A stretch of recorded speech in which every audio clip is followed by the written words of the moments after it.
fungsi-fungsi karbohidrat. Karbohidrat merupakan salah satu zat gizi yang diperlukan oleh manusia yang berfungsi untuk menghasilkan energi bagi tubuh manusia. Semua karbohidrat itu terdiri atas unsur karbon, hidrogen, dan oksigen. Karbohidrat yang paling penting dalam ilmu gizi itu dibagi menjadi dua golongan, yaitu karbohidrat sederhana dan karbohidrat kompleks. Selanjutnya, fungsi-fungsi karbohidrat. Yang paling utama dan yang paling pertama itu sebagai sumber energi. 1 gram karbohidrat menghasilkan 4 kalori. Nah, karbohidrat di dalam tubuh sebagian berada dalam sirkulasi darah sebagai glukosa untuk keperluan energi segera, dan sebagian lagi disimpan sebagai glikogen dalam hati dan otot, dan sebagian diubah menjadi lemak untuk kemudian disimpan sebagai cadangan energi di dalam jaringan lemak.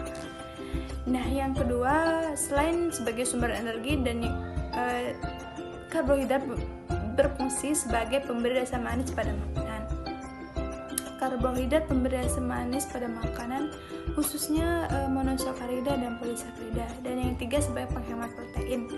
Protein akan digunakan sebagai sumber energi jika kebutuhan karbohidrat tidak terpenuhi, dan akhirnya fungsi protein sebagai zat pembangun akan terkalahkan. Dan yang keempat sebagai pengatur metabolisme lemak. Karbohidrat mencegah terjadinya oksidasi lemak yang tidak sempurna. Dan yang terakhir, membantu pengeluaran feses.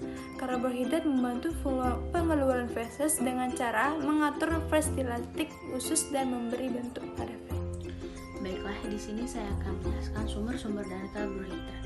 Sumber-sumber karbohidrat adalah terdapat dalam beras, jagung, gandum, kentang, umbi-umbian, buah-buahan, dan madu.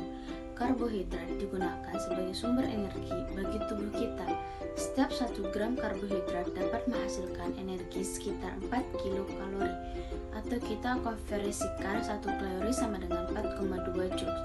Maka dalam 1 gram karbohidrat menghasilkan energi sebesar 16,8 kilojoule. Selama proses pencernaan, karbohidrat akan dipecah menjadi molekul gula sederhana seperti glukosa.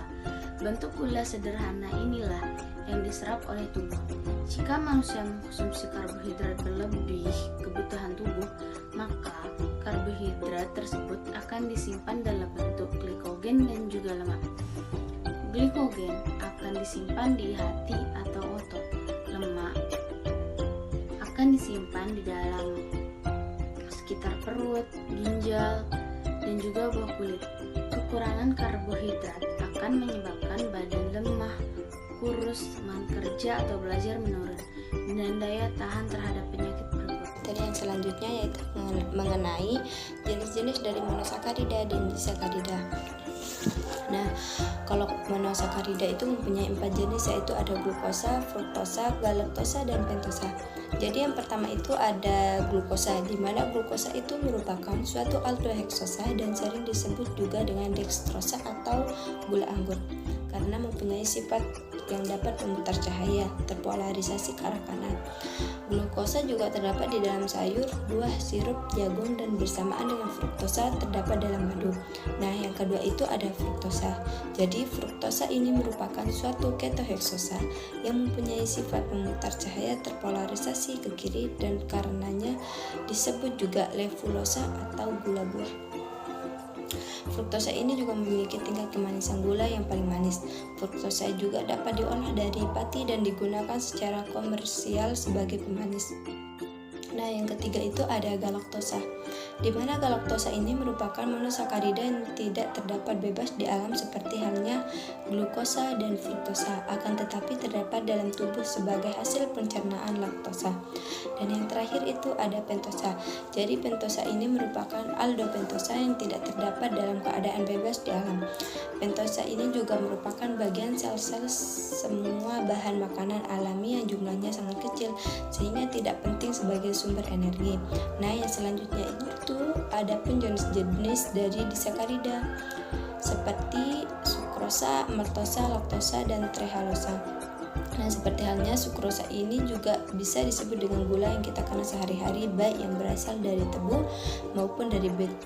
Selain pada tebu dan bit, sukrosa terdapat pula pada tumbuhan lain, misalnya dalam buah nanas dan dalam wortel. Selanjutnya itu ada maltosa atau bisa disebut dengan gula gandum yang tidak terdapat bebas dalam alam. Maltosa ini juga merupakan disakarida yang terbentuk dari 2 unit glukosa yang bergabung. Nah, selanjutnya itu ada laktosa atau disebut juga dengan gula susu, merupakan bentuk disakarida dari karbohidrat yang dapat dipecah menjadi bentuk lebih sederhana, yaitu galaktosa dan glukosa. Laktosa juga ada di dalam kandungan susu dan merupakan 2-8% bobot susu keseluruhan. Nah, dan yang terakhir itu ada trehalosa. Dia itu juga sama seperti maltosa yang terdiri atas 2 mol glukosa dan dikenal sebagai gula jamur. Materi selanjutnya yakni tentang struktur monosakarida. Sebelumnya saya akan menjelaskan dulu pengertian dari monosakarida itu tersendiri. Monosakarida adalah senyawa karbohidrat dalam bentuk gula yang paling sederhana. Gugus fungsi yang menyusun monosakarida adalah 1 unit aldehid atau keton. Dalam bentuk stereoisomer, monosakarida memiliki sedikitnya 1 atom karbon asimetrik. Struktur monosakarida terdiri dari gugus aldehid atau keton dengan 2 atau lebih gugus hidroksil. Monosakarida yang memiliki gugus fungsional aldehid disebut dengan aldosa, sedangkan yang memiliki gugus keton disebut ketosa. Dengan beberapa pengecualian, contohnya deoksiribdosa. Monosakarida mempunyai rumus kimia umum yakni CXH2OY, di mana X minimal 3. Monosakarida dapat dikelompokkan berdasarkan jumlah atom karbon atau jumlah X yang terkandung, diosa 2, triosa 3, tetrosa 4, pentosa 5, heksosa 6, heptosa 7, dan seterusnya. Jenis monosakarida yang paling penting, glukosa, merupakan heksosa. Contoh dari heptosa adalah monoheptulosa,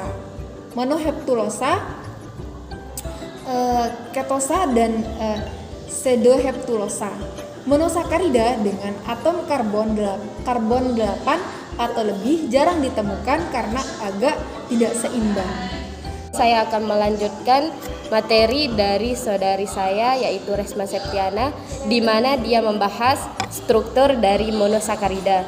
Dan di sini saya akan membahas struktur disakarida. Disakarida itu sendiri adalah karbohidrat yang tersusun dari 2 molekul monosakarida yang terdapat di alam atau amilum. Maltosa tersusun dari molekul delta D glukosa dan beta D glukosa. Kemudian struktur disakarida. Disakarida merupakan salah satu bentuk dari karbohidrat yang tersusun atas karbon, oksigen, dan hidrogen. Umumnya oksigen dan hidrogen pada struktur karbohidrat memiliki jumlah yang sama dengan dimiliki oleh air. Itulah mengapa disakarida disebut juga sebagai karbohidrat atau hidrat.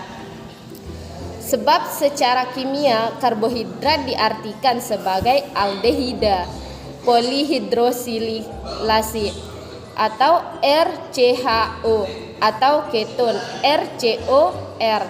Pada aldehid dan keton terdapat gugus karbonil yakni C sama dengan O, sehingga pada aldehida gugus tersebut terikat pada satu hidrogen dan pada keton gugus karbonil tidak terkait dengan hidrogen.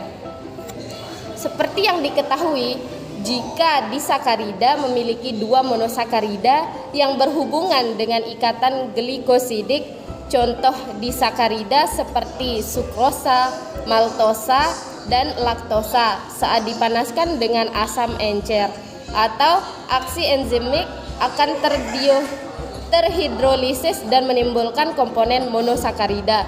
Pada sukrosa akan menghasilkan glukosa dan fruktosa.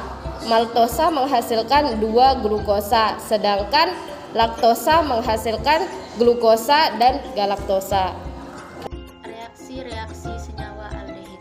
Beberapa reaksi yang dapat dilakukan pada senyawa aldehid diantaranya adalah: yang pertama, reaksi oksidasi senyawa aldehid.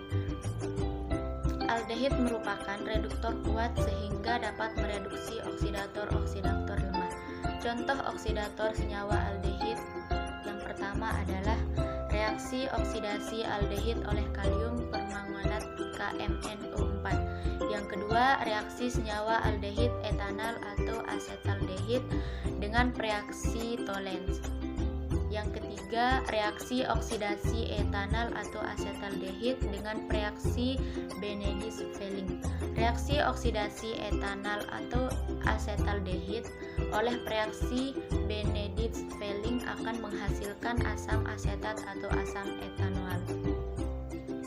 Yang kedua, reaksi adisi senyawa aldehid. Reaksi adisi adalah reaksi pemulusan ikatan rangkap atau reaksi penjenuhan.